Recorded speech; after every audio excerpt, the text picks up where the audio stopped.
Hello, আমি কি detective বক্সির সাথে কথা বলছি? হ্যাঁ নমস্কার, আমি ব্যোমকেশ বক্সি, তবে ডিটেকটিভ নই, সত্যান্বেষী।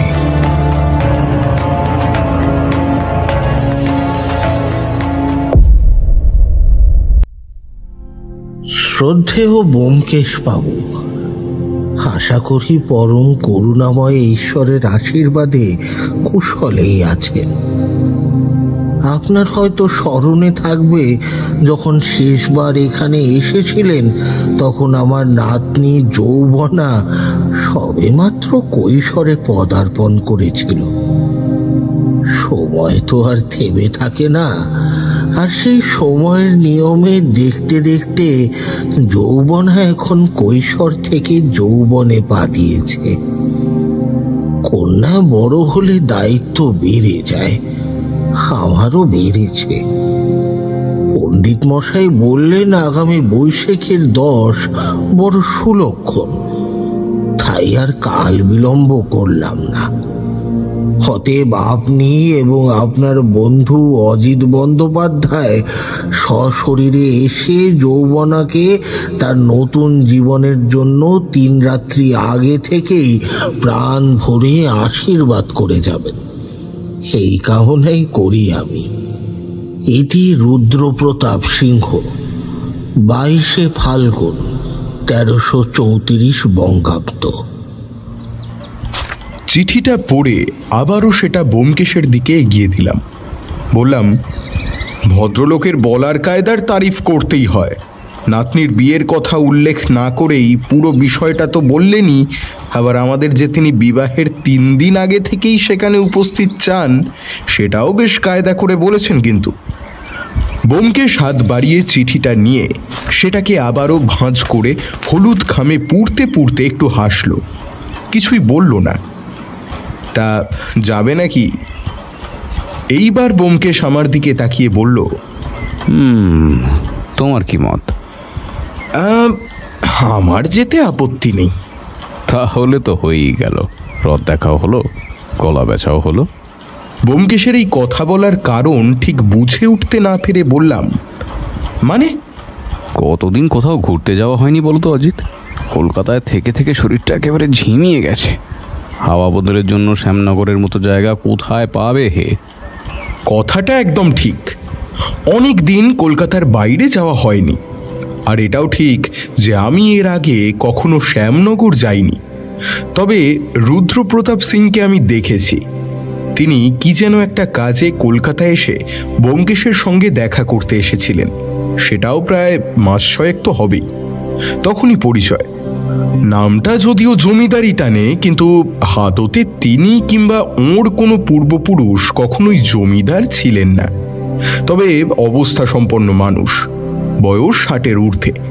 বয়সের ভারে শরীর কিছুটা সামনের দিকে ঝুঁকে পড়েছে ঠিকই, কিন্তু লাঠির ব্যবহার করেন না। আমার সাথে যখন দেখা হয়েছিল তখনও ওর মাথায় খুঁজলে হয়তো 2-10টা কাঁচা চুলও পেয়ে যেতাম। আর সবচাইতে আশ্চর্যের বিষয় এই যে এই বয়সেও ওর তীক্ষ্ণ দৃষ্টিশক্তি দেখে রীতিমতো অবাক হতে হয়। এটার প্রমাণ মিলেছিল তখন যখন আমাদের এখানে এসে পকেট থেকে সুপারির কৌটো বের করতে গিয়ে ওর হাত ঘড়ির পিন খুলে মেঝেতে পড়ে গিয়েছিল, আর পড়েই পিনটা সোজা গিয়ে ঢুকেছিল দেওয়ালের সাথে লাগানো আলমারির একটা পায়ার ভেতরে। কিছুক্ষণ খোঁজাখুঁজি করার পরও যখন হদিশ পাওয়া গেল না, সেই সময় ওর দৃষ্টি যে কিভাবে পায়ার সাথে লেপ্টে থাকা পিনটার উপর পড়েছিল সেটাই আশ্চর্যের। চোখের দৃষ্টি যেমন তীক্ষ্ণ, কথাবার্তাও তেমনই দৃঢ়। প্রথমবার আলাপ করেই যে ওর প্রতি আমার একটা শ্রদ্ধার উদ্ভব হয়েছিল তার নতুন করে বলতে হয় না। দেখতে দেখতেই বিবাহের দিন ঘনিয়ে এলো।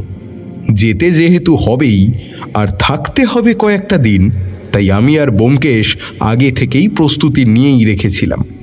অবশেষে 8 ঘাট বেঁধে আমি আর ব্যোমকেশ শ্যামনগরে পৌঁছলাম। বিশাল দোতলা বাড়ি। বাড়ি দেখেই রুদ্রপ্রতাপের আর্থিক অবস্থা যে বেশ ভালোই সেটা বুঝতে অসুবিধা হলো না। আর তাই বাড়ি এবং ব্যবস্থার কথা বর্ণনা করে আর গল্পটা বাড়াতে চাই না। শুধু এইটুকু বলি, রুদ্রপ্রতাপ সিং আয়োজনে কোনো কমতি রাখেননি। দোতলার একটা ঘরে আমাদের থাকার ব্যবস্থা হলো। রুদ্রপ্রতাপ অত্যন্ত ব্যস্ত। দেখলাম এই বয়সেও তিনি দৌড়ঝাঁপ খুব একটা কম করতে পারেন না। পুরো বিষয়টা একা হাতেই সামলাচ্ছেন। ব্যোমকেশ বলল, অজিত, কি মনে হচ্ছে? কি আবার মনে হবে, ব্যবস্থা খাসা। আজকাল আর এমনটা দেখা যায়? কেন, বাড়ির একমাত্র কন্যাকে বিবাহ দেবেন, তাতে অবাক হওয়ার কি আছে? তাছাড়া রুদ্রপ্রতাপ বাবুর তো কম নেই। ব্যোমকেশ একটু হাসল, তারপর বলল, নিজের হলেও বোধহয় এর থেকে বেশি করতেন না। কথাটা শুনে একটু অবাকই হলাম। খুব ছোটবেলায় যৌবনার মা এই বাড়িতে কাজ করত। স্বামী গত হয়েছিল অনেক আগেই। যৌবনা তখন সবে 1 বছরের। একে তো বাপ মরা মেয়ে, তার উপরে মাও যখন কলেরায় মারা গেল, তখন রুদ্রপ্রতাপ সিং বাচ্চাটাকে নিজের কাছে তো রেখে দেনই, তবে দাসীর মোট করে নয়, বরং নিজের পরিবারের একজন করে। কথাটা শুনে রুদ্রপ্রতাপের প্রতি আমার যেটুকু শ্রদ্ধা ছিল তারও কয়েক গুণ বেড়ে গেল। সত্যি আয়োজন দেখে আমার একবারও মনে হয়নি যে যৌবনা ওর নিজের নাতনি নন, বরং এই বাড়িতেই একটা সময় তার মা কাজ করত। আমি আর কিছুই বললাম না, আসলে বলার মতো কিছু থাকেও না। রুদ্রপ্রতাপ আমাদের ঘরে এলেন রাতের দিকে, যখন বাকি সব কাজ আপাতত মিটে গিয়েছে। ঘরের ভেতরে থাকা একটা চেয়ার টেনে নিয়ে বসতে বসতে তিনি বললেন, অনেক দেরি হয়ে গেল। আসলে সব কিছু নিজে দাঁড়িয়ে থেকে না করলে কেমন যেন তৃপ্তি আসে না, জানেন তো। ব্যোমকেশ একটু হেসে বলল, তা তো বটেই বটেই। তা আপনি আবার এত রাতে কেন আসতে গেলেন? আমাকে ডেকে পাঠালেই তো হতো। না না, সে কি করে হয় বলুন, আপনি আমার অতিথি। সে না হয় বুঝলাম, কিন্তু এই বয়সে ক্লান্তিও তো আসে, তাই নয় কি? তা একটু আসে বই কি। আয়োজনের কোনো কমতি রাখেনি ব্যোমকেশ বাবু। কেউ যেন আঙুল তুলে বলতে না পারে যে নিজের হলে এমনটা করতে পারতো না। আরে আপনি ওটা নিয়ে একদম চিন্তা করবেন না, আর এটা তো কেউ বলতেও পারবে না। আর তাছাড়া আমি তো আপনাকে চিনি। তেমনটা হলেই রক্ষে। খাওয়া দাওয়া সব ঠিকঠাক ছিল তো?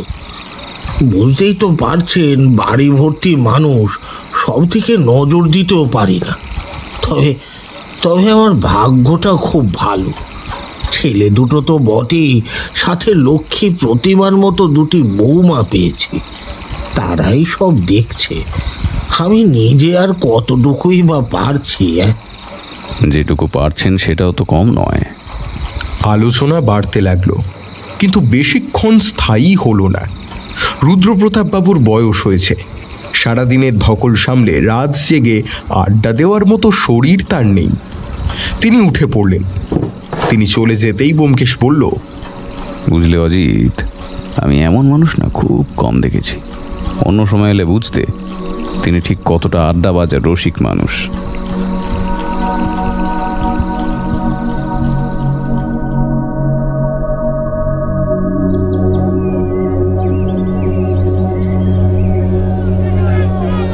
পরের দিন সকালে ঘুম ভাঙল একটা চিৎকার চেঁচামেচিতে। বিয়ে বাড়িতে এইসব খুব স্বাভাবিক একটা বিষয়। তাছাড়া যেখানে এত মানুষের অবস্থান সেখানে চিৎকার শোরগোল 2 হবে, এটা নতুন কিছু নয়। কিন্তু এই শোরগোল কেমন যেন ভালো লাগলো না। ব্যোমকেশও উঠে বসেছে। বললাম, কি ব্যাপার বলো তো? ব্যোমকেশ কোনো কথা না বলে বিছানা থেকে নেমে সোজা দরজার দিকে এগিয়ে গেল। আমিও পিছন পিছন গেলাম। দরজা খুলতেই দেখি রুদ্রপ্রতাপ সিং আমাদের ঘরের দিকেই দ্রুত গতিতে এগিয়ে আসছেন। আর কিছুক্ষণের মধ্যেই তিনি হয়তো দরজার কড়া নাড়তেন, কিন্তু তার আগেই আমাদের বাইরে বেরিয়ে আসতে দেখে ওর হাঁটার গতি খানিক বেড়ে গেল। দ্রুত পায়ে আমাদের সামনে এসে দাঁড়ালেন। ওর চোখ মুখ শুকিয়ে কালো হয়ে গিয়েছে। ঘটনা যে কিছু একটা ঘটেছে সেটা আন্দাজ করতে পেরেছিলাম, কিন্তু এইবার রুদ্রপ্রতাপ বাবুকে দেখে সেই ধারণা আরও দৃঢ় হলো। ব্যোমকেশ একটু অবাক হয়ে বলল, কি হয়েছে? কোনো খারাপ কিছু নাকি? রুদ্রপ্রতাপ সিং হাঁপাতে হাঁপাতে বললেন,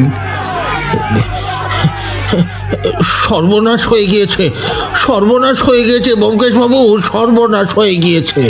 আরে কি হয়েছে তার আগে আপনি ভেতরে ভেতরে আসুন, বসে সবটা বলুন। বলেই ব্যোমকেশ ওকে ধরাধরি করে ঘরের ভেতরে এনে খাটের উপর বসিয়ে নিজে পাশে দাঁড়িয়ে রইল। বলে, এবার বলুন কি হয়েছে। দেখলাম রুদ্রপ্রতাপ সিংয়ের মুখ শুকনো। হঠাৎই যেন ওর শরীর ভেঙে পড়েছে অনেকটা, অথচ গত রাতেও দিব্যি ছিলেন। একটু দম নিয়ে তিনি বললেন, সব বুঝি শেষ হয়ে গেল ব্যোমকেশ বাবু, আর বুঝি মান রক্ষা করা গেল না। আহা, আপনি শান্ত হন আর বলুন কি হয়েছে।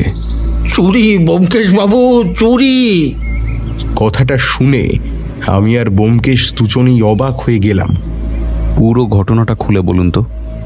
কি আর বলবো ব্যোমকেশ বাবু, ঠিক করেছিলাম যৌবনার বিয়ের দিন ওকে সোনায় মুড়িয়ে তারপরে বাড়ি থেকে বিদায় করব। আপনার মনে আছে গতবার যখন কলকাতায় গিয়েছিলাম তখনই সব বন্দোবস্ত করে এসেছিলাম। গতকাল সকালে তাদেরই লোক এসে সবটা বুঝিয়েও দিয়ে গিয়েছিল। আমি নিজে চোখে সব দেখে নিয়েছি, কোনো ভুল হয়নি। এই পর্যন্ত সব ঠিকঠাকই ছিল। জিনিসগুলো রাখতে দিয়েছিলাম বড় বৌমার কাছে। এইসব মেয়েদের জিনিস আমি রেখে কি করব বলুন? সে এখন বাড়ির বড় বউ, সবটাই তো তার কাছেই রাখা উচিত। বৌমা একটু আপত্তি করেছিল ঠিকই, কিন্তু ছোট বৌমা যখন বলল তখন আর সে আপত্তি করেনি। গয়নাগুলো রেখেছিল সিন্ধুকে, কিন্তু সকালবেলা ঘুম থেকে উঠেই সিন্ধুকের তালা খোলা দেখে আমার সন্দেহ হয়েছিল। মনে মনে ভাবলাম তালা বুঝি ভালো করে আটা হয়নি। আর তাই সিন্ধুকের কাছে গিয়ে ভেতরে চোখ পড়তেই দেখি ভেতরটা পুরো ফাঁকা। পুরো ঘর, পুরো বাড়ি তন্ন তন্ন করে খোঁজার পরেও একটাও গয়না পাওয়া গেল না। এইটুকু বলে রুদ্রপ্রতাপবাবু থামলেন। ব্যোমকেশের মুখ গম্ভীর থেকে গম্ভীরতর হয়ে উঠেছে। সকাল থেকে পুরো বাড়ি খোঁজাখুঁজি করা হয়েছে, কিন্তু কোথাও সে গয়না তো দুহুর বাক্সটা পর্যন্ত খুঁজে পাওয়া গেল না। পাওয়ার কথাও নয়, কারণ সেটা তো বড় বৌমার ঘরেই ছিল। তিনি কি বলছেন, সিন্ধুকের তালা এঁটে দিয়েছিলেন? সেটাই তো মনে করতে পারছে না। কাজের মধ্যে হয়তো ভুলে গিয়েছে, কিংবা তালা লাগিয়েছিল কিন্তু ভালো করে এঁটে যায়নি, পরে আর হয়তো লক্ষ্যও করেনি। আমার সব বৃথা হয়ে গেল ব্যোমকেশ বাবু, সব বৃথা। মান রক্ষা বুঝি আর হয় না। বিশ্বাস করুন, গয়না গিয়েছে এতে আমার বিন্দুমাত্র আফসোস নেই, এমন গয়না আবার বানানো যাবে। কিন্তু গতকালই যখন শহর থেকে জুয়েলারির দোকানের লোক এসেছিল তখনই কথাটা চারিদিকে রাষ্ট্র হয়ে গিয়েছে। এখন যদি আমরা যৌবনাকে এমনি পাঠিয়ে দিই তাহলে সবাই বলা বলি করবে যে এই সবই ছিল আমার লোক দেখানো, কাজের বেলায় আমি ফাঁকি দিয়েছি। তার থেকেও বড় কথা হলো ছেলের বাড়িতে বড় মুখ করে বলে এসেছি যে মেয়েকে সোনায় মুড়িয়ে তারপর তাদের হাতে তুলে দেব। সে কথাও আর রাখতে পারলাম না। অতুলকে নিয়ে ভাবছি না, সে যোগ্য ছেলে, পরিস্থিতি ঠিক সামলে নেবে। কিন্তু বাকিদের মুখ বন্ধ করব কিভাবে? এইদিকে আজ বাদে কাল বিয়ে, টাকার ব্যবস্থা ঠিক হয়ে যাবে, কিন্তু এতগুলো গয়না তৈরি করা কি আর সম্ভব? আর তাছাড়া কথাগুলো বলতে বলতে বৃদ্ধের পুরো শরীর নুইয়ে পড়ল। কণ্ঠ ভারী হতে হতে একটা সময় আর স্বর বের হলো না। বুঝে আসলো তার বদলে যা বেরিয়ে এলো তা অশ্রু। দুই চোখের পাতা ভিজে উঠল এক মুহূর্তের মধ্যে। মানুষকে এতটা অসহায়ভাবে কাঁদতে এর আগে কবে দেখেছি মনে করতে পারলাম না। এমন সময় ব্যোমকেশ বলল, চিন্তা করবেন না, সব ঠিক হয়ে যাবে। কথাটা যদিও বোমকে সান্ত্বনার স্বরেই বলল, কিন্তু তবুও লক্ষ্য করলাম ওর কণ্ঠে দৃঢ়তা। কিন্তু যতই বলুক না কেন সব ঠিক হয়ে যাবে, আসলেই কি তা হবে?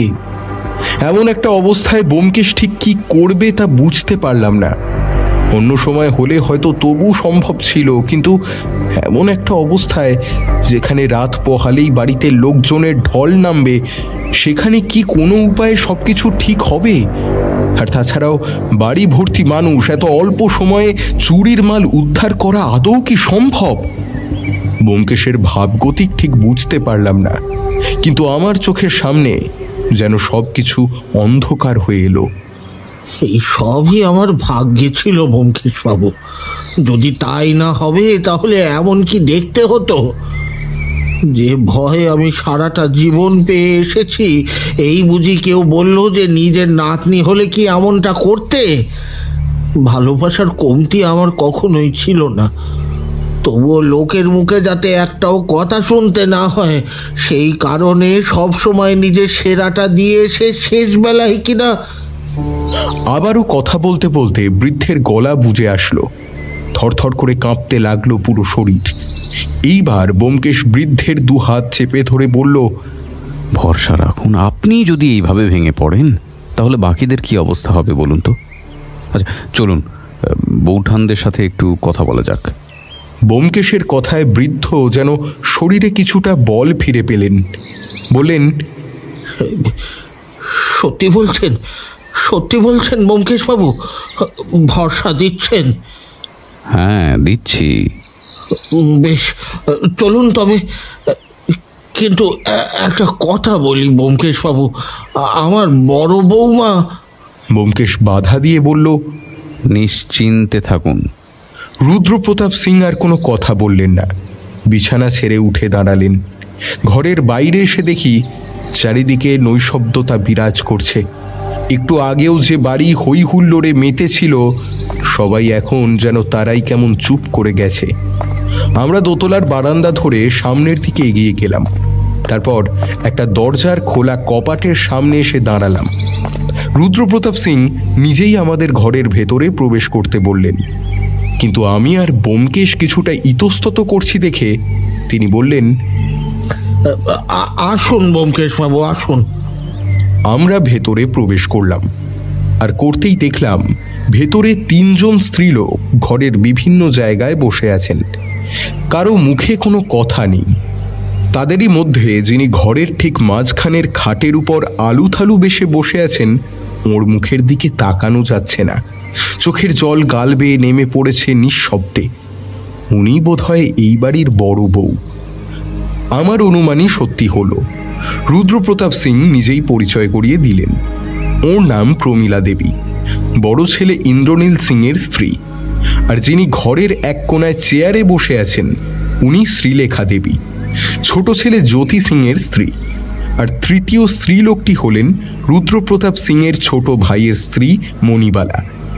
এতক্ষণ ধরে 3 জনই নিজেদের মতো বসে থাকলেও এইবার ঘরে অচেনা 2 পুরুষের প্রবেশে একটু নড়ে চড়ে বসলেন। প্রমীলা দেবী বাদে বাকি 2 জনের ঘোমটা লম্বা হয়ে গেল। বৌমা, এই যে বৌমা, ইনি ব্যোমকেশ বাবু, তোমার সাথে কিছু কথা বলবে। প্রথম কথাটা প্রমীলা দেবীর উদ্দেশ্যে বলেই ব্যোমকেশের দিকে তাকালেন। বলুন ব্যোমকেশ বাবু। ব্যোমকেশ একটু ইতস্তত কণ্ঠেই বলল, মানে প্রমীলা দেবী, আপনার মনের অবস্থা আমি বুঝতে পারছি, কিন্তু কথা দিচ্ছি আপনাকে খুব বেশি প্রশ্ন আমি করব না। প্রমীলা দেবীর নিচু মাথা উঁচু হলো না। তিনি মাথা নিচু করে আগের মতোই বসে রইলেন। ব্যোমকেশ আবার বলল, একটু মনে করার চেষ্টা করুন তো, সিন্ধুকের তালা কি এঁটে দিয়েছিলেন? এবারও তিনি মুখে কিছু বললেন না, আগের মতোই মাথা নিচু করে বসে রইলেন। ব্যোমকেশ আবার বলল, চাবিটা কোথায় রেখেছিলেন মনে পড়ছে?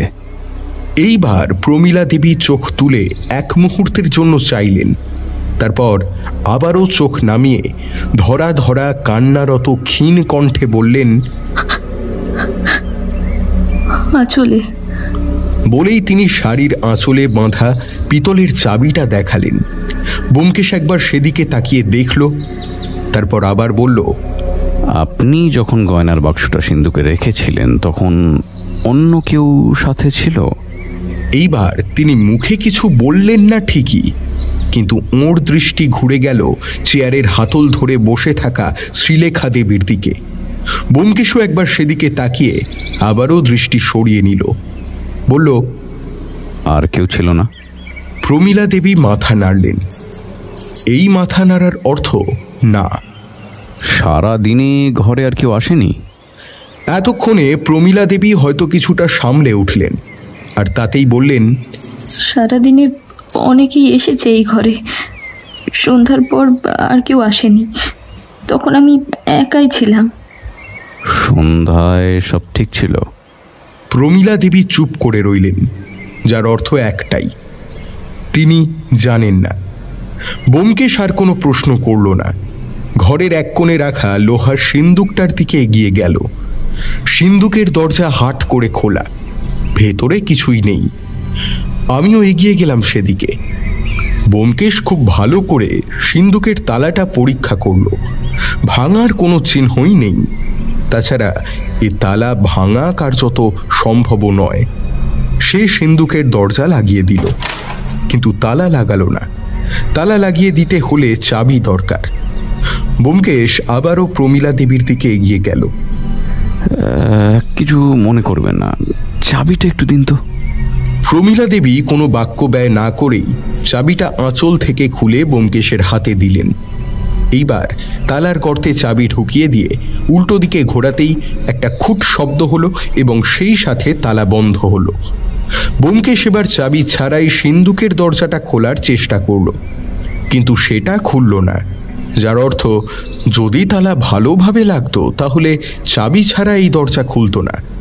অথচ তালা যে ভাঙা হয়নি সেটা তো স্পষ্টই, আর ভাঙা হলেও ঘরের ভেতরে থাকা লোক নিশ্চয়ই তা বুঝতে পারতেন। লোহার শক্ত দরজায় আঘাত হলে শুধু এই ঘরের লোক কেন, পুরো বাড়ির লোকের ঘুম ভাঙতে সময় লাগতো না, অথচ কেউই কিছু শোনেননি। বন্ধ দরজার সামনে দাঁড়িয়ে ব্যোমকেশ কিছু একটা ভেবে চলেছে এক মনে। কেবল প্রমীলা দেবী বাদে বাকি সবাই ব্যোমকেশের এই কাণ্ড কারখানায় দেখছিলেন। হঠাৎই সে পাশের চেয়ারে বসে থাকা শ্রীলেখা দেবীর দিকে তাকিয়ে বলল, আপনি চুলে ক্লিপ ব্যবহার করেন? হঠাৎ এমন প্রশ্নে আমি একটু হকচকিয়ে গেলাম। শ্রীলেখা দেবীও তাকালেন ব্যোমকেশের দিকে। ওর চোখে মুখে বিস্ময়, কিন্তু মুখে কিছু না বলেই নিচের চুলের ভিতর থেকে একটা খুব ছোট্ট ক্লিপ বের করে এগিয়ে দিলেন। ব্যোমকেশ সেটা হাতে নিয়ে একবার দেখল, তারপর ঢুকিয়ে দিল তালার গর্তে। বেশ কিছুক্ষণ বিভিন্ন প্রচেষ্টা চলল। আমার ভেতরে একটা চাপা উত্তেজনা দলা পাকাতে শুরু করেছে। এমন সময় শুনতে পেলাম একটা খুট শব্দ, যে শব্দটা একটু আগেও শুনেছি যখন ব্যোমকেশ চাবির সাহায্যে তালা বন্ধ করছিল। আর তারপর সবাইকে অবাক করে দিয়ে খুলে গেল সিন্দুকের দরজা। এই সবের মধ্যে কখন যে রুদ্রপ্রতাপ সিং আমার পিছনে এসে দাঁড়িয়েছেন বুঝতেই পারিনি। তিনি বললেন, এটা কি করে সম্ভব? সিন্ধুকের তালা চাবি ছাড়া। কথাটা বলতে বলতে তিনি সিন্দুকের দিকে ঝুঁকে পড়লেন। ব্যোমকেশ বলল, খুবই দক্ষতার সাথে ভেবে চিনতে কাজটা করা হয়েছে। চলুন আপাতত যাওয়া যাক। বলেই ব্যোমকেশ ক্লিপটা নিজের কাছে রাখার অনুমতি চাইতেই শ্রীলেখা দেবী যেন মন্ত্রমুগ্ধের মতো ঘাড় নেড়ে সম্মতি জানালেন। বেশ কিছুক্ষণ কোনো কথা হলো না। খাটের একপাশে বসে রুদ্রপ্রতাপ সিং গভীর ভাবনায় মগ্ন। তিনি হয়তো বুঝতেই পারছেন না সিন্দুকের তালা চাবি ছাড়াও খুলতে পারে কোন উপায়। ব্যোমকেশের মুখ গম্ভীর। অবশেষে রুদ্রপ্রতাপ সিং একরাশ অবিশ্বাসের সুরেই বললেন, এটা কি করে সম্ভব ব্যোমকেশ বাবু? কিছুদিন আগেও তো না না না, এটা কিছুতেই হতে পারে না। চাবি ছাড়া সিন্ধুকের দরজা খোলে কিভাবে? এইবার ব্যোমকেশের চিন্তায় ছেদ পড়ল। সে একটু অবাক হয়েই বলল, হ্যাঁ, কিছুদিন আগেও কি? দেখুন, দেখুন, আপনি তো সবই জানেন, এইসব এলাকায় চোর ডাকাতের প্রকোপ একটু বেশি। তার প্রমাণ তো গতবারই পেয়েছেন। যদিও এখন কিছুটা কমেছে, তাই বলে একেবারে বিলীন হয়েছে তা তো নয়। মাঝে মাঝেই একটা দুটো বাড়িতে চুরির ঘটনাও ঘটে। তাই আমি মাঝে মাঝে মিস্ত্রিকে ডেকে আর কিছু না হোক সিন্ধুকের তালা চাবি পরীক্ষা করিনি। এই তো মাসখানেক আগেও মিস্ত্রি এসেছিল। কথাটা শুনে ব্যোমকেশের দুই চোখ যেন তপ করে জ্বলে উঠল। বাড়িতে কটা সিন্ধুক আছে এমন? আগে 3টে। একটা তো আমার ঘরে, বাকি দুটো দুই ছেলের ঘরে। সবগুলো সিন্ধুকই কি পরীক্ষা করেছিল? হ্যাঁ, করেছিল বই কি, এবং আমি নিজে দাঁড়িয়ে থেকে সেটা করিয়ে নিয়েছি। আর যে মিস্ত্রি করেছিল সে আমাদের খুব বিশ্বস্ত। এইবার ব্যোমকেশ অস্থির হয়ে উঠল, ঘরময় পায়চারি করতে আরম্ভ করল। কিছুক্ষণ আবারও পুরো ঘরে নৈঃশব্দ বিরাজ করল ঠিকই, কিন্তু বেশিক্ষণের জন্য নয়।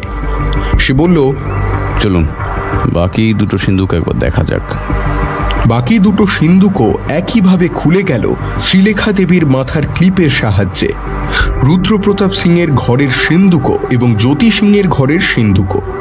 আর সেটা দেখে রুদ্রপ্রতাপ সিংয়ের মুখ অবিশ্বাস আর বিস্ময়ে হাঁ হয়ে গেল। বাকি সবারও হলো একই অবস্থা। খুব নিখুঁত পরিকল্পনা করেই কাজটা করা হয়েছে। যিনি সিন্ধুকগুলো পরীক্ষা করেন এসে ওনার সাথে একটু কথা বলা যায়? হ্যাঁ, অবশ্যই। আমি এক্ষুনি লোক পাঠিয়ে দিচ্ছি। কিন্তু সে তো তারপর আর আসেনি। তাছাড়া বাড়ি ভর্তি লোকের মধ্যে বাইরের কোনো লোক এসে এই কাজ কি করতে পারে? ব্যোমকেশ এই কথার কোনো উত্তর দিল না। দুহাত পিছনে নিয়ে বিশেষ কায়দায় একটা হাতের উপর আর একটা হাত মুষ্টিবদ্ধ করে রেখে ঘরময় পায়চারি করতে লাগলো। লোক পাঠানো হলো, এবং যাকে পাঠানো হলো তিনি ফিরে এসে জানালেন মিস্ত্রি আসবে, কিন্তু বিকেলের আগে আসতে পারবে না। শুনে ব্যোমকেশ বলল, বেশ, আপনি অন্য দিকটা সামলে নিন, আর চিন্তা করবেন না। কথা যখন দিয়েছি তখন গয়না আমি উদ্ধার করবই। ব্যোমকেশের মুখে এমন কথা শুনে বৃদ্ধের মনে আর দেহে এক প্রকার বল এলো। তবুও তিনি বেশ কিছুক্ষণ সেইখানেই বসে থাকলেন। ওর মনে ঠিক কোন রসায়ন খেলে যাচ্ছে তা আন্দাজ করা মুশকিল নয়। তিনি যখন চলে গেলেন তখন ব্যোমকেশ দরজাটা বন্ধ করে দিয়ে এসে পকেট থেকে প্যাকেট বার করে সেখান থেকে একটা সিগারেট নিয়ে ঠোঁটের কোণে রেখে তাতে অগ্নিসংযোগ করে পরপর কয়েকটা মোক্ষম টান দিয়ে ঘরের মধ্যেই পায়চারি করতে আরম্ভ করল। ওর থেকে প্যাকেটটা নিয়ে আমিও একটা সিগারেট ধরালাম। সকাল থেকে এই একটা জিনিসের বড্ড অভাব বোধ করছিলাম। যাক, অবশেষে একটা সুরাহা তো মিলল। কিন্তু তখনই রুদ্রপ্রতাপ সিংয়ের বলা কথাটা মনে পড়ল। সত্যি তো, লোকটি যদি বাড়িতে না এসে থাকে তাহলে কাজটা করলো কিভাবে? আর তাছাড়াও বাড়ি ভর্তি লোকের চোখ এড়িয়ে বাইরে থেকে আসা কোনো ব্যক্তির পক্ষে এমন দুঃসাহসিকতা দেখানো অসম্ভব। মাথার ভেতরে ঘুরপাক খেতে থাকা প্রশ্নটা করেই ফেললাম।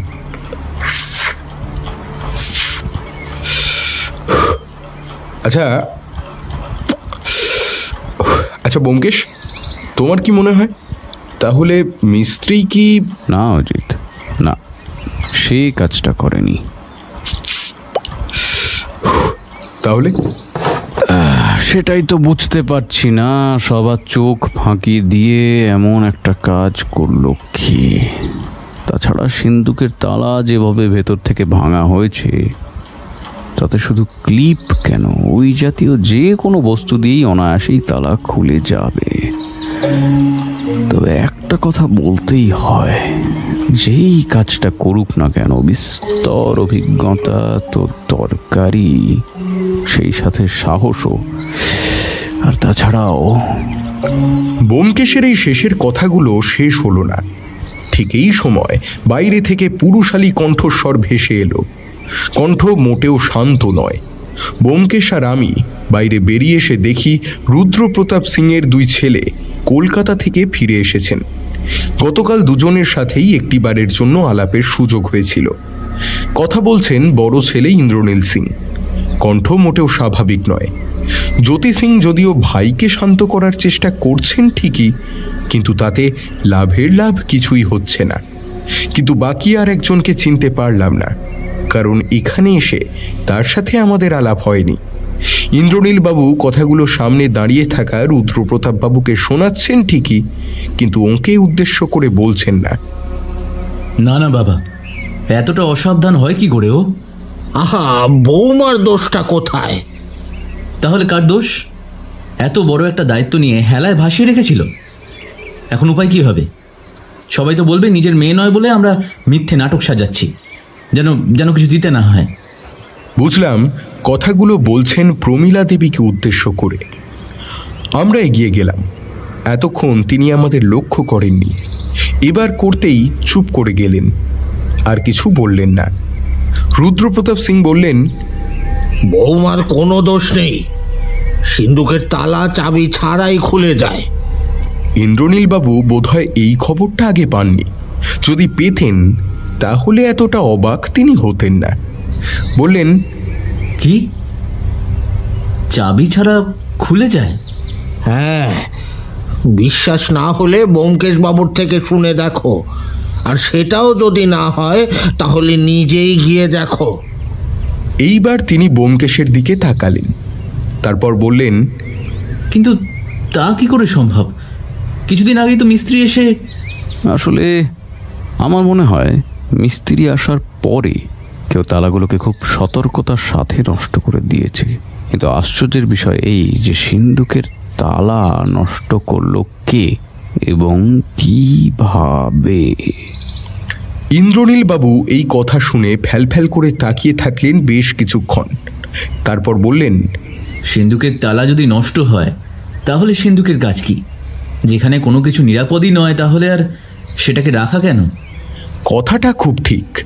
লোকে যদি না ঘুমিয়ে ঘরের ভেতরে রাখা সিন্ধুকই পাহারা দেবে, তাহলে আর সেটার কাজ কি? জ্যোতি সিং এতক্ষণ কোনো কথা বলছিলেন না। এইবার তিনি ব্যোমকেশের দিকে তাকিয়ে বললেন, বাবার মুখে আপনার অনেক প্রশংসা শুনেছি, যদিও এমতো অবস্থায় আপনাকে কথাটা বলা ঠিক হচ্ছে কিনা জানি না, কারণ আপনি এখন আমাদের অতিথি। তবুও যদি... চিন্তা করবেন না জ্যোতিবাবু, আমি যতটা সম্ভব চেষ্টা করছি। কিন্তু তার আগে ইন্দ্রনীল বাবু, আমাকে একটা কথা বলুন। বলুন। ইন্দ্রনীল বাবু, রাতে ঘুমানোর আগে কি ঘরের দরজা খোলা ছিল? হ্যাঁ, আমাদের বাড়িতে কেবল সদর দরজাই বন্ধ থাকে, ঘরের দরজাগুলো কেবল ভেজিয়ে দেওয়া হয়। সব ঘরেই তাই। কথাটা শুনে ব্যোমকেশ একটু ভাবল, তারপর বলল, তার মানে যে কাজটা করেছে সে বাইরের কেউ নয়, কারণ সদর দরজা বন্ধ থাকা অবস্থায় ভেতরে ঢোকা অসম্ভব। একদম তাই বললেন জ্যোতি সিং। মিস্ত্রি আসলো বিকেল বেলা নাগাদ। জীর্ণ শীর্ণ দেহ, বছর বোধ করি ওই 40-এর একটু উপরে। সব কথা শুনে সে যেন আমাদের থেকেও বেশি অবাক হলো এবং চোটপাট করতে লাগলো যে এমনটা কিছুতেই হতে পারে না। কিন্তু পরক্ষণেই রুদ্রপ্রতাপ বাবুর দুই ছেলের দাপটে একেবারে চুপসে গেল। আমতা আমতা সেই সাথে হাত জোড় করে সে বলল, বিশ্বাস করুন কর্তা, আমি কিছু করিনি। তাহলে কে করেছে? সিন্ধুকের দরজা চাবি ছাড়া খোলে কিভাবে? গর্জে উঠলেন ইন্দ্রনীল সিং।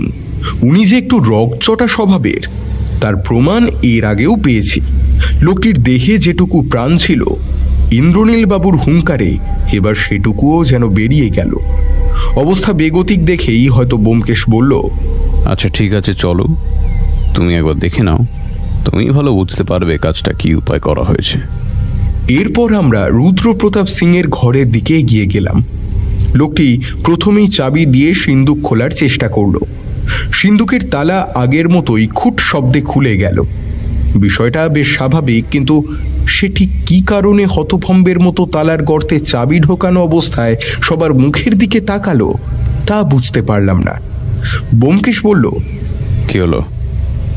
লোকটি এবার ইন্দ্রনীল বাবুর দিকে করুণ দৃষ্টিতে তাকালো, তারপর আমতা আমতা করে বলল, শব্দ হলো যে। কথাটা শুনে আমি একটু অবাকই হলাম। শব্দ হলে কি হয়? তাছাড়া তালা খুললে তো শব্দ হবেই। হ্যাঁ তো। না না, শব্দ হলো তো, আগে তো এমনটা হতো না। এইবার ব্যোমকেশ বাকিদের দিকে তাকালো। দেখলাম ওরাও একে অন্যের দিকে তাকাচ্ছেন। অবশেষে রুদ্রপ্রতাপ সিং নিজেই বললেন, কথাটা তো ঠিক, আগে তো তালা খুললে এমন শব্দ হতো না। এইবার ব্যোমকেশ একটা অদ্ভুত প্রশ্ন করল, তালা সিন্দুক থেকে পুরোপুরি খোলা যায়? আগে যাবে, কিন্তু অনেক সময় লাগবে। বেশ, কাজ শুরু করো। দেখলাম এরপরই লোকটি নিচের ঝোলা থেকে যন্ত্রপাতি বের করে কারো অনুমতি না নিয়েই ভিতর দিকে চাকার মতো উঁচু হয়ে থাকা তালাটা খুলতে শুরু করেছে। যদিও খুব সহজে খোলা গেল না, তার উপর বেশ শক্ত কাজ, দেহে বল থাকা চাই। কিন্তু ততক্ষণে লোহার সাথে লোহার ঘর্ষণের শব্দে পুরো বাড়ি কেঁপে উঠতে লাগলো। প্রায় আধ ঘন্টা পর পুরো তালাটা খুলে এলো এবং লোকটিকে দেখলাম সেই খোলা তালাটা আবারও খুলতে শুরু করেছে। বুঝলাম সে ভেতরের যন্ত্রপাতি দেখতে চায়, কিন্তু সেটা তো আর বললেই হয় না। তবে হলো, আর হতেই তার দুই চোখ যেন বিস্ময়ে ঠিকরে বেরিয়ে আসার উপক্রম হলো। এতক্ষণে আমি পাশে দাঁড়িয়েই তার কাজকর্ম দেখছিলাম। এবার সবাই এগিয়ে গেলাম। তবে ব্যোমকেশ শুধু এগিয়েই গেল না, বরং জিনিসটাকে হাতেও তুলে নিল। আর তাতেই দেখতে পেলাম অতি সাবধানে এতক্ষণ ধরে খোলা তালার ভেতর ছোট ছোট লোহার পাতগুলোর মধ্যে একটি একটু একটু করে যেন ফাঁক হয়ে গিয়েছে। যেখানে একটার সাথে আর একটা লোহার পাত লেগে থেকে তালা বন্ধ করার কথা, সেখানে একটা পাতের থেকে আর একটা পাতের মাঝে হালকা ফাঁকের সৃষ্টি হয়েছে। ব্যোমকেশের মুখ থেকে প্রথমেই যে কথাটা বেরিয়ে আসলো সেটা হলো, এর আগে কখনো এমন চুরির ঘটনা ঘটেছিল? রুদ্রপ্রতাপবাবু অবাক হয়ে বললেন, কই না তো। মনে করার চেষ্টা করুন, আর হ্যাঁ, আপনারাও একটু মনে করে দেখুন তো। বলেই ব্যোমকেশ জ্যোতি সিং আর ইন্দ্রনীল সিং এর দিকে তাকালো। ইন্দ্রনীল বাবুর ভাবগতিক কিছু বোঝা গেল না ঠিকই, কিন্তু জ্যোতি সিং যেন একটু গম্ভীর হয়ে গেলেন, কিন্তু মুখে কিছুই বললেন না। এরপর বিভিন্ন কথাবার্তা চলল। তারপর আমাদের জন্য যে ঘরটির বন্দোবস্ত করা হয়েছে সেই ঘরে ফিরে এলাম। ব্যোমকেশের গতিবিধি শান্ত। আচ্ছা, কিভাবে হলো বলো তো? সেটাই তো ভাবছি অজিত, এমন একটা অসাধ্য কাজ ঠিক কোন উপায় করা হলো, অথচ এই কাজটা করতে অনেকটা সময় দরকার।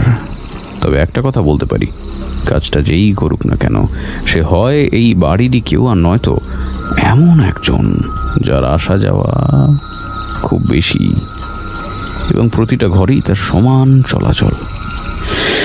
কিন্তু তবুও কাজটা মোটেও সহজ নয়, যদি না সে।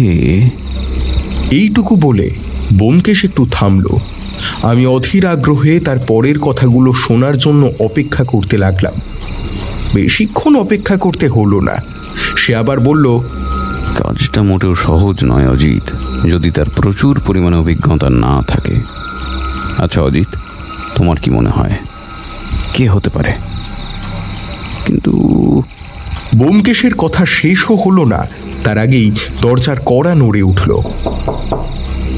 উঠে গিয়ে দরজা খুলে দেখি জ্যোতি সিং বাবু দাঁড়িয়ে আছেন। ওর মুখ গম্ভীর। পিছন থেকে ব্যোমকেশ বলে উঠল, আসুন জ্যোতিবাবু, আপনি না আসলেও আমি আপনার সাথে দেখা করতে যেতাম। তিনি ভেতরে প্রবেশ করলেন। আমিও দরজা বন্ধ করে দিয়ে খাটের উপরে বসলাম। জ্যোতিবাবু বসলেন চেয়ারে। এবার বলুন, আপনার এমন গম্ভীরতার কারণটা কি? যদিও তখনই বিষয়টা লক্ষ্য করেছিলাম, কিন্তু সবার উপস্থিতিতে প্রশ্নটা করা হয়নি। জ্যোতিবাবু কিছুক্ষণ চুপ করে বসে থাকলেন। তারপর শান্ত কণ্ঠে বললেন, আপনি জিজ্ঞাসা করেছিলেন না যে এর আগে এমন ঘটনা ঘটেছে কিনা? ঘটেছিল নাকি? হ্যাঁ, ঘটেছিল, কিন্তু তখন সেটাকে চুরি বলে মনে হয়নি, কারণ তখন আমার মানসিক অবস্থা ভালো ছিল না। একবার মনে হয়েছিল টাকাগুলো আমি সিন্ধুকে রেখেছি, আবার মনে হয়েছিল যে হয়তো বাইরেই কোথাও ফেলে এসেছি। বুঝলেন, কিছুতেই কোনো কিছু মনে করতে পারলাম না। আমি আর শ্রীলেখা সারা ঘরের যেখানে যেখানে থাকতে পারে সব জায়গায় খুঁজলাম, কিন্তু কিছুই পেলাম না। পরে আমার শ্যালক বলল যে বাজারে একবার পকেট থেকে টাকা বের করে চায়ের বিল দিতে গিয়েছিলাম, আর সেখানেই হয়তো টাকাটা খুইয়েছে। তবুও খোঁজাখুঁজির কমতি রাখলাম না। পরে হাল ছেড়ে দিলাম। হয়তো টাকার পরিমাণ কম বলেই খুব একটা প্রভাব পড়েনি, কিন্তু আজকে আপনার কথাটা শুনে না বিষয়টা কেমন যেন সন্দেহের মনে হলো। কত টাকা? খুব বেশি না, এই 1000-3। আসলে টাকা পয়সা যদিও ব্যাংকেই বেশি রাখা হয়, আর যে কটা টাকা বাড়িতে থাকে সেসব সিন্ধুকেই রাখি। সেই টাকাটাও ব্যাংক থেকেই তুলে এনেছিলাম পরের দিন একটা কাজে লাগাবো বলে, কিন্তু সেটা আর করা হলো না। অগত্যা পরের দিন আবারও ব্যাংকে যেতে হলো। ইন্দ্রদা এ কথা জানে না। আপনার শালকের কথা বললেন, তিনি? না না ব্যোমকেশবাবু, মাধব সেই প্রথম দিন থেকেই, মানে শ্রীলেখাকে যখন আমি বিয়ে করি সেদিন থেকেই আমাদের বাড়িতে থাকে। আমি রেখেছি বলতে পারেন, বেশ কাজের ছেলে। তাছাড়াও বলতে গেলে ওর জন্যই আমাদের দুই ভাইয়ের কাজ অনেকটা সহজ হয়ে গিয়েছে। সেটাই ভাবছি ব্যোমকেশবাবু, মাধব চলে গেলে আবার দুই ভাইকে ছুটে বেড়াতে হবে সব দিকে, যেটা এখন মাধব নিজে করে। চলে গেলে বলতে? দিদির স্বামীর বাড়িতে আর কতদিন থাকবে বলুন? যদিও আমি বলেছিলাম যে থেকে যেতে, কিন্তু সে রাজি হয়নি। বলেছে অনেক তো দেখলেন, এবার নিজেরটা নিজেই দেখব।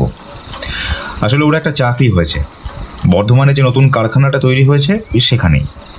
সে লেখাপড়া জানা ছেলে, তাছাড়া ইঞ্জিনিয়ারিং নিয়েও পড়েছে কিছুদিন। সেই সুবাদেই চাকরিটা হলো বলতে পারেন। যৌবনের বিয়েটা পার হলেই মাধব চলে যাবে। ব্যোমকেশ আর কোনো কথা বলল না। মাঝে মাঝে ওর শান্ত ভাব দেখে দ্বন্দ্বে পড়ে যাই। সত্যি বলতে কি, আমি এতদিন ধরে সাথে থেকেও ব্যোমকেশকে পুরোপুরিভাবে পড়তে পারলাম না। দুঃখিত জ্যোতিবাবু, আসলে আমাদের স্বভাবটাই এমন হয়েছে যে সবাইকে অপরাধী বলে মনে করি। কিছু মনে করবেন না। হ্যাঁ, সে আমি জানি। বাবার জন্য খারাপ লাগছে, যে মানুষটা এতদিন কাউকে টু শব্দটি করবার সুযোগ দেননি, শেষে কিনা। আচ্ছা ব্যোমকেশবাবু, গয়নাগুলো উদ্ধারের কি কোনো উপায় নেই? জানি না জ্যোতিবাবু, তবে আমি চেষ্টা করতে পারি। এই যা, আসলে সময়টা খুব কম। এত মানুষের ভিড়ে কাকে সন্দেহ করব সেটাই বুঝতে পারছি না। সবাই অতিথি, সবাই নিজের। কথাটা শুনে আমি ব্যোমকেশের দিকে তাকিয়ে হাঁ হয়ে গেলাম। এসব কি বলছে সে? একটু আগেও ওর ভিতরে যে দৃঢ়তা ছিল তা কোথায় হারিয়ে গেল? যখন রুদ্রপ্রতাপের হাত চেপে ধরে দৃঢ় কণ্ঠে বলেছিল, চিন্তা করবেন না, গয়না আমি উদ্ধার করেই ছাড়ব। তবে কি এবার ব্যোমকেশও হাল ছাড়ল? জ্যোতি সিং আর কোনো কথা বললেন না। কিছুক্ষণ আপন মনে চেয়ারের হাতল চেপে ধরে বসে রইলেন। জ্যোতি সিং যখন চলে গেলেন তখন আমি ব্যোমকেশকে এক প্রকার চেপেই ধরলাম। এই ব্যোমকেশ, সত্যি করে বলো তো তোমার মতলবটা কি? ব্যোমকেশ কিন্তু ধরা দিল না। সে প্রথমে বিছানা ছেড়ে নেমে একটা সিগারেট ধরিয়ে আবারও ঘরময় পায়চারি করতে আরম্ভ করল। ব্যোমকেশ যখনই কোনো জটিল রহস্যের শেষ পর্যায়ে চলে আসে তখন ওর এই আচরণ তীব্র হয়। এখন যে আর কোনো উত্তর পাবো না সেটা বুঝেই বললাম, ঠিক আছে, তুমি ভাবতে থাকো, আমি একটু বাইরে থেকে ঘুরে আসি। বলেই দরজার বাইরে গেলাম। ভেবেছিলাম ব্যোমকেশ হয়তো কিছু বলে আটকাবে, কিন্তু না। এদিক ওদিক ঘুরে ফিরে ঘণ্টাখানেক পর আমি যখন ঘরে ফিরে এলাম দেখলাম ব্যোমকেশ তখনও একের পর এক সিগারেট শেষ করছে। পাশে রাখা ছাইদানি, যেটা যাওয়ার আগে অর্ধেক ভর্তি দেখে গিয়েছিলাম, সেটা এখন পূর্ণ তো বটেই, সেখানে অতি চেষ্টা করার পরও আর একটা সিগারেটের পোড়া অংশেরও স্থান হবে বলে মনে হয় না। তবে যখন বেরিয়ে গিয়েছিলাম তখন ব্যোমকেশ পায়চারি করছিল, কিন্তু এখন ঘরের ঠিক মাঝখানে চেয়ার টেনে এনে হাত দুটো মাথার পিছনে দিয়ে চোখ বন্ধ করে বসে আছে। ওর হাতে ধরা একটা আধপোড়া সিগারেট, যা টানের অভাবে কখন যে নিভে গিয়েছে টেরই পায়নি। এমনকি একটা মানুষ যে দরজা খুলে ভিতরে ঢুকলো তাতেও তার বিন্দুমাত্র কোনো ভ্রুক্ষেপ নেই। ব্যোমকেশের এই আচরণ মোটেও আমার কাছে নতুন নয়। মাঝে মাঝে তার ভাবগতি কেমন পাল্টে যায়, কিন্তু যে মানুষটা একটু আগেও বেশ স্বাভাবিক ছিল, তার হঠাৎ কি এমন হলো তা বুঝতে পারলাম না। বিছানায় বসতে বসতে বললাম, কি হয়েছে বলো তো? এইবার বুঝতে পারলাম আমি ঘরের ভেতরে ঢোকার পরও ব্যোমকেশ একইভাবে চোখ বন্ধ করেছিল কেন। আসলে ভাবনার জাল বুনতে বুনতে কখন যে ঘুমিয়ে পড়েছিল বোধ করি ও নিজেও বুঝতে পারেনি। আর তাই আমার কথা শুনে সে একটু চমকেই উঠল। তারপর আমার দিকে তাকিয়ে বলল, ও তুমি, এর মধ্যে দেখা হয়ে গেল? আরে ঘুমিয়ে পড়েছিলে নাকি? হ্যাঁ, চোখ দুটো লেগে এসেছিল। বলেই উঠে ভালো করে বসল। হাতে নিভে যাওয়া আধপোড়া সিগারেটটা মেঝেতে রাখা ছাইদানিতে অতি কষ্টে মুছে দিল। কিছু পেলে? পেলাম, কিন্তু যতই রহস্যের জট খুলতে যাচ্ছি ততই যেন সম্পর্কে টান পড়ছে অজিত। আমার হয়েছে শাঁখের করাতের মতো অবস্থা, যেদিকেই যাই সেদিকেই কাটছে। ব্যোমকেশের কথা আমি বুঝতে পারলাম না। তোমার কথা কিছুই বুঝতে পারলাম না ব্যোমকেশ। থাকো, আমি একটু ঘুরে আসি। বলেই সে উঠে দাঁড়ালো। তারপর দরজা দিয়ে বেরিয়ে গেল। আমি কিছুক্ষণ ফ্যালফ্যাল করে তাকিয়ে থাকলাম। কি এমন কাজ পড়লো যে আমাকেও সঙ্গে নেওয়া যাবে না? কিছুই বুঝতে পারলাম না। ওর সাথে থেকে এসব এখন আর আমি গায়ে মাখি না। বিছানায় টান টান হয়ে শুয়ে পড়লাম। মাথায় বারবার একটাই কথা ঘুরপাক খেতে লাগলো, রাত পোহালেই পুরো বাড়ি মেতে উঠবে বিয়ের উৎসবে। অথচ এই দিকের কোনো ব্যবস্থাই হলো না। ব্যোমকেশও কেমন যেন হাল ছেড়ে দিল। এই সব ভাবছি, ঠিক এমনই সময় ব্যোমকেশ দরজা খুলে ভেতরে প্রবেশ করলো। কি এরই মধ্যে কাজ হয়ে গেল? হ্যাঁ, কিছুটা হয়েছে বলতে পারি, এবার দেখা যাক বাকিটা কি হয়। এই শোনো, বলতে না চাইলে বলো না, কিন্তু শুধু শুধু এই হেঁয়ালিটার মানে কি? দেখলাম ব্যোমকেশ আমার কথা শুনে নির্লজ্জের মতো হাসছে। রাগে সর্বাঙ্গ জ্বলে গেল।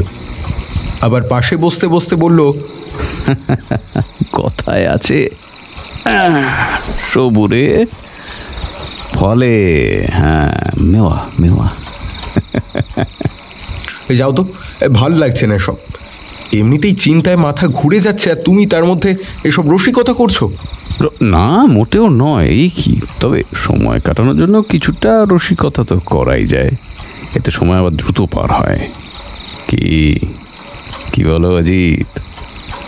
আমি আর কিছু বললাম না। রাতের খাওয়া দাওয়া শেষ করে বসে আছি। দেখলাম ব্যোমকেশের মেজাজ বেশ ফুরফুরে, যেন কিছুই হয়নি। বেশ কিছুক্ষণ এ কথা ও কথা বলার পরও যখন ব্যোমকেশ আসল কথা কিছুতেই আমার কাছে উপস্থাপন করলো না, তখন আমি শুয়ে পড়লাম। কারণ আমি জানি সে এখন কিছুই বলবে না। আর তাই শুধু শুধু বাক্য ব্যয় করা কেন? ঘড়িতে সময় আন্দাজ 11টা। বাড়ির সবাই সারাদিনের ক্লান্তিতে নিজ নিজ ঘরে ঢুকে পড়েছে। হঠাৎই দরজায় মৃদু কড়া নাড়ার আওয়াজ হলো। শব্দটা এতটাই মৃদু যে প্রায় শোনাই যায় না। অথচ ব্যোমকেশ একটুও সময় নষ্ট না করে চেয়ার ছেড়ে উঠে দাঁড়ালো। দ্রুত এগিয়ে গেল দরজার দিকে। দেখে মনে হলো সে এই মৃদু শব্দটারই অপেক্ষা করছিল। দরজা অতি সাবধানে খুলে বাইরে বেরিয়ে আবারও দরজা লাগিয়ে দিল। দরজার ওপাশের ব্যক্তিটিকে আমার আর দেখা হলো না। মনের মধ্যে একটা কৌতূহল জমা হলো। ভাবলাম একবার গিয়ে দেখি, কিন্তু সেটা অনুচিত হবে ভেবে শুয়ে রইলাম। বুকের ভেতর ঢিপ ঢিপ করছে।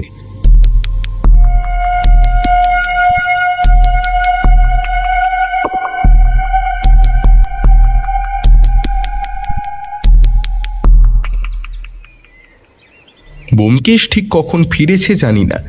সকালবেলা যখন ঘুম ভাঙল তখন দেখলাম সে আমার পাশে শুয়ে আছে। আমাকে উঠতে দেখেই আমার দিকে একবার তাকালো। বুঝলাম সারা রাত ওর ঘুম হয়নি। কি ব্যাপার, ঘুমাওনি নাকি? না, গুরু দায়িত্ব পালনে ব্যস্ত ছিলাম হে অজিত। গুরু দায়িত্ব? কিসের? আমার কথা শেষ হলো না, তার আগেই কাঠের দরজায় দ্রুত কড়া পড়ল। মনে হলো যিনি কড়া নাড়ছেন তিনি যেন দরজা খোলার জন্য আর বিন্দুমাত্র অপেক্ষা করতে পারছেন না। ব্যোমকেশ উঠে গিয়ে দরজা খুলে দিতে অতি উত্তেজনা নিয়ে ঘরে প্রবেশ করলেন রুদ্রপ্রতাপ সিং। ঘরে ঢুকেই এক প্রকার জড়িয়ে ধরলেন ব্যোমকেশকে। চেহারায় হাসি কান্না সহ আরও বেশ কিছু বিশেষণের এক যৌগিক রসায়ন খেলে যাচ্ছে। বৃদ্ধ নিজেকে খানিকটা শান্ত করে বললেন, ব্যোমকেশবাবু, ব্যোমকেশবাবু, আমার মান রক্ষা হয়েছে। ব্যোমকেশবাবু, আমার মান রক্ষা হয়েছে। গয়নার বাক্স পাওয়া গিয়েছে। কথাটা শুনে আমি স্তম্ভিত হয়ে গেলাম। গয়নার বাক্স পাওয়া গিয়েছে? অথচ ব্যোমকেশের মুখে ভাব এতটুকুও পরিবর্তন হলো না দেখে খুবই অবাক হলাম। আমি জানি এ কাজ আপনার ছাড়া আর কারো নয়। বলুন ব্যোমকেশবাবু, কি করে এই অসাধ্য কাজ সাধন করলেন? ব্যোমকেশ বৃদ্ধকে খাটের উপর বসিয়ে দিল। তারপর বলল, এটি আমি আপনাকে বলবো না রুদ্রপ্রতাপ বাবু, কিছু মনে করবেন না। তবে এইটুকু বলতে পারি, বাক্সটি আমি আপনার বিছানার কাছে রেখে এসেছিলাম আপনি যখন ঘুমিয়েছিলেন। আপনি? হ্যাঁ, এছাড়া আর কোনো উপায় ছিল না। তার মানে আপনি জানতেন? ব্যোমকেশ আর কোনো কথা বলল না। বৃদ্ধ তাকিয়ে রইলেন বেশ কিছুক্ষণ। ব্যোমকেশের মাথা নিচু। বেশ, আপনি যদি বলতে না চান তাহলে ধরে নেব যে সেটা আপনি আমার সম্মান রক্ষার্থেই বলছেন না। শুধু এইটুকু জানতে চাই যে... রুদ্রপ্রতাপ বাবুর কথা শেষ হলো না। তার আগেই ব্যোমকেশ বলল, আপনার বিশ্বাসের অমর্যাদা কেউ করেনি। সত্যি বলছেন? হ্যাঁ। তবে বেশ, আমি আর জানতে চাইব না। এরপর বৃদ্ধ আরও কিছুক্ষণ বসে থাকলেন, তারপর চলে গেলেন। এইবার আমি ব্যোমকেশকে একেবারে চেপেই ধরলাম। বললাম, ব্যোমকেশ, এবার কিন্তু আমাকে বলতেই হবে, আর কোনো নিষেধ আমি শুনছি না। বলো বলো, ব্যাপারটা কি? তুমি কি এখনো বুঝতে পারছো না অজিত? না, কি ব্যাপার? মানে আমি তো এখনো কিছুই... মাধব। মাধব? হ্যাঁ, মাধব। আসলে তাকে আমার সন্দেহ তখন হয়েছিল যখন জ্যোতিবাবু বলেছিলেন সে ইঞ্জিনিয়ারিং নিয়ে কিছুদিন লেখাপড়া করেছে এবং সেই সুবাদেই চাকরিটা পেয়েছে। বর্ধমানে যে নতুন কারখানাটা তৈরি হয়েছে সেটা কিসের জানো? কিসের? কাপড়ের কারখানা। আর একজন ইঞ্জিনিয়ারিং নিয়ে পড়া লোক সেখানে কাপড় তৈরি করবে না নিশ্চয়ই। যেহেতু ইঞ্জিনিয়ারিং নিয়ে পড়ার সুবাদে চাকরিটা পেয়েছে, তাই ধরে নেওয়াই যায় কাজটাও ওই সম্পর্কিত কিছু। আর এইসব চাকরিতে অভিজ্ঞতারই আগে স্থান। যেহেতু মাধব চাকরি পেয়েছে, তাই বলা যায় তার অভিজ্ঞতা আছে, সেই সাথে বিভিন্ন মেশিনের উপরে দক্ষতাও, যা জ্যোতিবাবু জানতেন না। এমন একজন অভিজ্ঞ লোকের কাছে এইসব সিন্দুকের তালা বিগড়ে দেওয়া খুব বেশি কঠিন কি? নয়। তাছাড়াও হাতে সময় তো ছিল বিস্তর, আর সেই সাথে কেউ সন্দেহও করতো না। তাই দিনে দিনে সে এমন এক উপায় খুঁজে বের করলো যাতে কাজ হলো এবং কেউ বুঝতেও পারল না। জ্যোতিবাবুর টাকাও সেইভাবেই সিন্দুক থেকে উধাও হয়েছিল, যা তিনি বুঝতেও পারেননি। বুঝবার কথাও না। আসলে তালা আসল চাবি দিয়েই খুলবে, এটাই তো নিয়ম। সে তো বুঝলাম, কিন্তু সেটা উদ্ধার করলে কিভাবে? গতকাল আমি কিছু সময়ের জন্য বাইরে গিয়েছিলাম, তোমার মনে আছে? মাধবের সম্পর্কে জানার পর শ্রীলেখা দেবীর সাথে একবার কথা বলতে আগ্রহ হলো। তিনি বিষয়টা আগে থেকেই জানতেন। আমি একটু কৌশল করতেই সেটাও স্বীকার করে নিলেন। আর সেখান থেকেই জানতে পারলাম মাধবের আগেই থেকে মেশিনের ব্যাপারে খুব দক্ষতা ছিল। মাধব এমন একটা কাজ যে করেছে সেটা তিনি ঠিক কোন উপায় জানতে পেরেছেন তা বলতে পারছি না, কারণ সে কথা তিনি বলেননি। কিন্তু মাধব প্রথমে স্বীকার করেনি, কিন্তু পরে সবটা স্বীকার করলো এবং বাক্সটা বোনের হাতে দিল। শ্রীলেখা দেবী সুযোগ বুঝে আবার সেটাকে যথাস্থানে রেখে দিতে চেয়েছিলেন, কিন্তু সে সময় তিনি পাননি। অথচ কিছু বলতেও পারছিলেন না। আবার যখন তিনি বুঝতে পারলেন আমি কিছুটা আন্দাজ করেছি, তখন আর কিছুই লুকোলেন না। বলেছিলেন রাতে সুযোগ বুঝে তিনি আমাকে বাক্সটা দিয়ে দেবেন, কিন্তু এই কথা যেন আমি কাউকে না বলি সেটার অনুরোধ করলেন। বুঝতেই তো পারছো, এতে হয়তো শ্রীলেখা দেবীর কোনো ক্ষতি হতো না, কিন্তু মাধবের প্রতি সবার একটা খারাপ মনোভাব জন্মাতো, যা বোন হয়ে সহ্য করা কষ্টকর। সেই কারণেই তিনি যখন রাতে সবার অলক্ষ্যে বাক্সটা আমাকে ফেরত দিতে এলেন, তখন হাত জড়ো করে শুধু একটা অনুরোধই করলেন, এইসব কথা যেন আমাদের মধ্যেই থাকে। আমিও সেটাই করলাম। গতকাল একটা কথা বলেছিলাম অজিত, মনে আছে তোমার? রহস্যের জট যখন খুলছে সম্পর্কে ততই টান পড়ছে। তবে মাধব যে এক কদম এগিয়েই ছিল সেটা তার কাজের গতি দেখলেই বোঝা যায়। যদি তাই না হতো, সে সব কটা সিন্দুকের তালা বিগড়ে দিত না, কারণ সে জানতো 3টা সিন্দুকের একটিতে গয়নার বাক্স নিশ্চয়ই থাকবে। তার মানে তুমি বলতে চাইছো পরিকল্পনা অনেক আগে থেকেই? তা তো বটেই। হয়তো এই ঘটনা আমরা জানতেও পারতাম না যদি জুয়েলারির মালিক সময় মতো গয়না পৌঁছে না দিতেন। তবে একটা কথা কি জানো অজিত, শ্রীলেখা দেবীর সাথে এই পরিবারের সম্পর্ক ঠিক থাকলো বটে, কিন্তু ভাই বোনের সম্পর্কটা কেবল লোক দেখানো হয়ে রয়ে গেল। আমি হয়তো সবার কাছে আসল সত্যিটা প্রকাশ করলেও করতে পারতাম, কিন্তু যে কিছুদিন পর এই বাড়ি থেকে চিরতরে চলে যাবে, তার প্রতি মন্দ মনোভাব তৈরি করে কি হবে বলো? এমনিতেও শ্রীলেখা দেবী বেশ স্পষ্ট ভাষায় বললেন ওই ভাইয়ের মুখ দর্শনটুকু তিনি আর করতে চান না। মাধবও কোনোদিন এখানে আসবে বলে মনে হয় না। এরপর আমি আর কিছু বললাম না, নীরবে ধূমপান করে চললাম। সত্য এমন একটা জিনিস যা প্রকাশ পেলে কখনো সম্পর্ক গড়ে, কখনো ভেঙে চুরমার হয়ে যায়।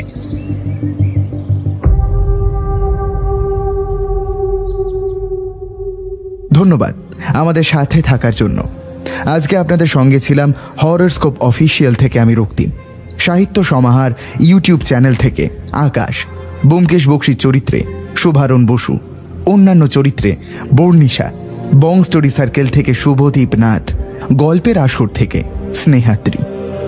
এই গল্পের অডিও রূপান্তর করেছেন এখন গল্প থেকে বর্ষা, আবহ ফিনিক্স এবং প্রচ্ছদ শুভজিৎ। তাহলে আজকের মতন বিদায়, দেখা হচ্ছে আর কদিন পরে নতুন এক গল্প নিয়ে। ততদিন ভালো থাকবেন, ভালোবাসায় থাকবেন।